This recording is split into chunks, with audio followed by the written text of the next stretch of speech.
Bathroom பார்த்தேன். கொஞ்சம் NEET இல்லாமல் இருந்துச்சு. டெய்லியும் வந்து நான் கழுவிட்டு போகிறேன்க்கா. கழுவிட்டு எனக்கு ஏதாவது காசு ஏதாவது டெய்லி ஒரு 50 தர முடியுமாக்கா?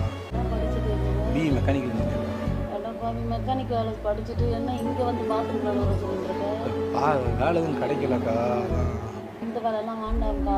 நல்லா படிச்சிருக்கு எதுக்குக்கா இது பண்ணிட்டு இருக்க? நாங்களே படிக்காம தான் இந்த வீட்டில் இங்கே கஷ்டப்பட்டு இருக்கோம். அப்படியே போய்கிட்டு இருக்கேன். சாப்பிடவே இல்லையா?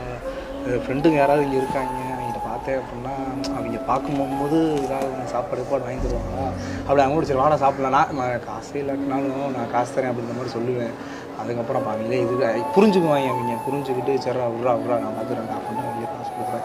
இந்த மாதிரி நம்மளும் எப்போயாவது பார்க்கும்போது கொஞ்சம் வயிறாக சாப்பிடுவேன். மற்ற நேரத்தில் ரொம்ப கஷ்டமாக இருக்குங்க. இந்த மாதிரி சாப்பிடாம இருக்கிறது உங்கள் அப்பா அம்மா தெரியுமா? எனக்கு தெரிஞ்சால் மனசு விட்டுருவாங்க. இன்ஜினியரிங் முடிச்சிருக்கேன்னு சொல்லியிருக்கேன். இன்ஜினியரிங் முடிச்சிருக்கேன் பர்பஸ் வேலைன்னு சொல்லி வேறு எங்கேயாவது நல்ல வேலை தேட